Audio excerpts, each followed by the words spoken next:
راوی بیان کرتا ہے کہ ہم چھٹے امام کی خدمت میں آئے، دیکھا رو رہے ہیں، گریا کر رہے ہیں۔ جب وہ رو کر خاموش ہوئے تو ہم نے پوچھا مولا کیا بات ہے، خیریت ہے، کچھ ہو گیا؟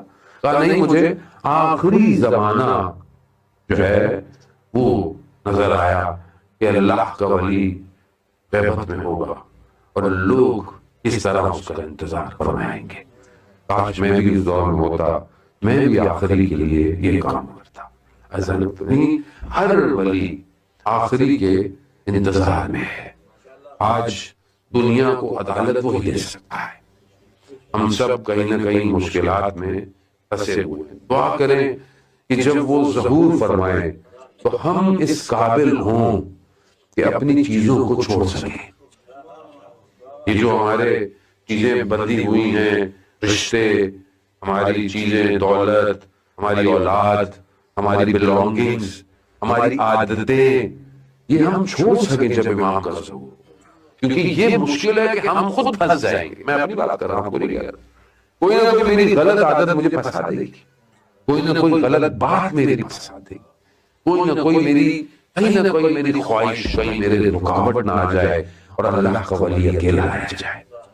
تو بس اسی کی کوشش کریں، اپنے جذبات کو، اپنے خواہشات کو کم سے کم کریں، کوشش کریں کہ اپنے روح کو بلند کریں تاکہ ارادہ الہی کے ساتھ، اور وہی پانچویں امام کی، امام باقر علیہ السلام ارشاد اللہم صلی علی محمد، امام ارشاد فرماتے ہیں کہ جب ہمارے آخری کا ظہور ہوگا اور ان کے اصحاب کیسے ہوں گے کہ جب وہ ارادہ کریں گے تو درخت اپنی جگہوں کو چھوڑ دیں گے، اور جب وہ قدم اٹھائیں گے تو ان کا اگلا قدم مدینہ میں ہوگا اور وہ بادلوں میں پرواز کرتے ہوئے جائیں گے۔ یہ کیسے ممکن ہے؟ کب ہوگا یہ؟ جب آپ کی روح بلند ہوگی، جب آپ کا ارادہ الہی کے ماتحت ہوگا، جب آپ اپنے علم کو اس کے علم سے سرشار کریں گے۔ اور وہ کیسے ممکن ہے؟ جب تک ہم قرآن کو اپنی زندگی میں شامل نہ کریں۔ بغیر قرآن کے، بغیر شریعت کے یہ ممکن نہیں ہے۔ اب بولے جی بس میں تو ہو گیا پیر فقیر اور نہ نمازوں کی ضرورت ہے، ممکن نہیں ہے۔ اگر تو شریعت کی پابندی ضروری نہ ہوتی تو رسول خدا غار سے نیچے کیوں اترتے؟ بیٹھے رہتے غار کے اندر؟ نہیں، رسول جاؤ، لوگوں میں جاؤ، ان کو سکھاؤ، اقرا، تعلیم دو ان کو۔ عزیزان محترم، سمجھ میں نہیں آتا، بعض ہمارے اہل سنت کے علماء عجیب باتیں کرتے ہیں۔ جس نبی کو پہلی قرآن کی آیتوں میں جو بھیجی گئی کہ جائیں، اور اس میں پہلی چیز، پہلا لفظ اقرا تھا، اور وہ کہیں کہ رسول پڑھا لکھا نہیں تھا۔ عجیب ہے، یعنی انسان تصور ہی نہیں کر سکتا کہ امی کے معنی جو ہیں وہ کس چیز کے ہیں کہ جس نے استاد نہ دیکھا ہو، اور برملا جو ہے وہ یہ کہتے ہیں کہ رسول خدا کو پڑھا لکھا نہیں آیا تھا۔ وہ جو بشر، پورے بشر کے لیے اسوہ حسنہ ہو، خلق العظیم ہو، ایسی عظمت خلق کی گئی ہو پروردگار جس کے ماتحت سارے نبی ہوں۔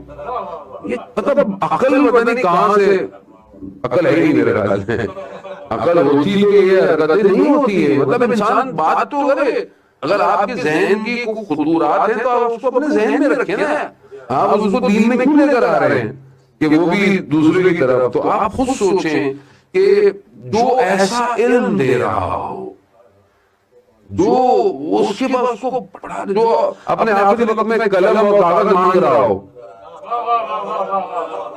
کاغذ اور قلم مانگ رہا ہو، وہ آپ اس کو کہیں کہ جو ہے اس کو نہیں پتا تھا، حدیثیں لوگوں نے لکھی ہیں، تو بھائی پھر جنہوں نے لکھی ہیں معاذ اللہ پھر وہ زیادہ بہتر تھے جنہوں نے یاد لکھی ہیں۔ آپ تصور کریں کہ خدا جس کو، خدا خطاب جس سے کر رہا ہے، یاسین جس کو کہہ رہا ہے، طٰہٰ جس کو کہہ رہا ہے، جو شافی محشر ہے، وہ پڑھا لکھا نہیں ہے، اور آپ نعوذ باللہ آپ جو ہے وہ پتہ نہیں کس طرح کی انسان، سوچ کیسے انسان کی سمجھ سے باہر ہے۔ اسی لیے بہت ضروری ہے علم وہاں سے نہ لیا گیا ہو جہاں علم اترا تھا۔ اس در کو جو چھوڑ دے وہ پھر ایسے ہی در بدر ہو جاتا ہے۔ اسی لیے مادر الرسالہ مختلف الملائکہ یہی گھر تھا، یہی گھر آنا۔ اب جو اس کو چھوڑ دے گا تو پھر آپ کو پھر ایسی باتیں تو کرے گا اور وہ پھر ہوتی رہیں گی. خدا بہرحال ہم سب کو ہدایت دے اور ہدایت پہ قائم رکھے اور ہمارا خاتمہ بالخیر ہونا چاہیے. کیونکہ آج کا دور ایسا ہے کہ صبح ایمان کے ساتھ نکلو واپس آؤ ایمان فارغ ہے. اور دور ایسے ہی ہے. آپ کے سامنے دنیا کے حالات کیسے ہیں, معاشرے کے حالات, سوسائٹی, آپ کی سوسائٹی, ہر جگہ جائیں آپ. دنیا تو اب تو ایک گلوبلائز ہو گئی ہے. اب تو آپ گھر سے باہر نہ بھی نکلے تو بھی ایمان چلا جاتا ہے.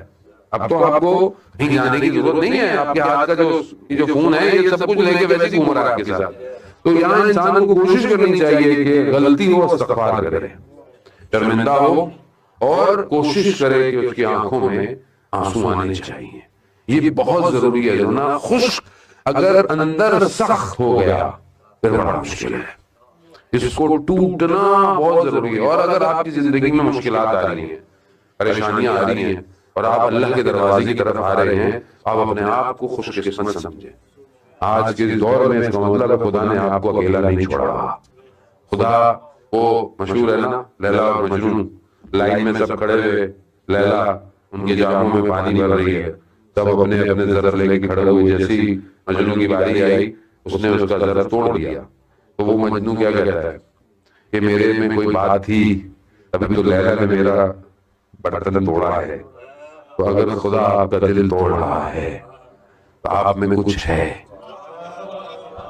کچھ ہے.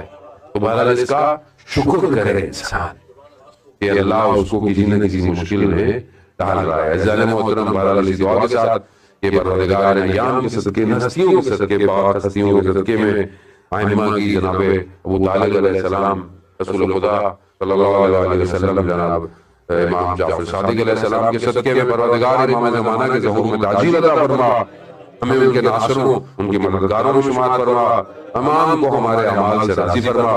پروردگار امت مسلمہ کو وحدت کے ساتھ امام کا انتظار کرنے کی توفیق عطا فرما. جو بھی جہاں مشکلات میں, خاص طور پر وہ امتیں جو مشکلات میں ہیں, فلسطین ہے, نظلوم ہے, لبنان ہے, پروردگار ان سب کی حمایت فرما. دشمن اگر ہدایت کے قابل ہے انہیں ہدایت عطا فرما, اگر ہدایت کے قابل نہیں انہیں کہتے کردار تک پہنچا. علماء کرام, مراجع کرام, خاص طور پر سید علی سستانی, سید علی خامنائی عبد اللہ اور تمام مراجع کرام, علماء کو طول عمر اور سلامتی عطا فرما. پروردگار آپ کی کمیونٹی میں آپس میں محبت اور اتفاق کی توفیق عطا فرما. آپ کے بزرگوں کا سایہ آپ پر قائم فرما. آپ سب کے میرے مرحومین کی مغفرت فرما. ان کو عالم برزخ میں جنت کے باغوں میں ان کی قبر کو باغ قرار دے. مولانا صاحب کی توفیقات میں اضافہ فرما. اسی طرح آپ کو دین اور سب کی دنیا کی اور جس طریقے سے تبلیغ ہے اس کی توفیقات میں مزید اضافہ فرما. پروردگار ہم خطاکار ہیں, گناہگار ہیں, ہمیں مرنے سے پہلے ہمیں توبہ کی توفیق عطا فرما. پروردگار جو بیمار ہے بیمار کربلا کے صدقے شفائے کاملہ عطا فرما. جو بے روزگار ہے رزق حلال عطا فرما. جو برسر روزگار ہے رزق میں ترقی عطا فرما. جو بے اولاد ہیں اولاد صالح اور نیک عطا فرما. پروردگار جو بے گناہ اسیر ہیں انہیں جلد سے جلد رہائی عطا فرما. ہمیں حج عمرہ اور زیارات کی توفیق عطا فرما. اللہم ارزقنا زیارت الحسین فی الدنیا و شفاعتہ فی الآخرہ. صلوات محمد و آلہ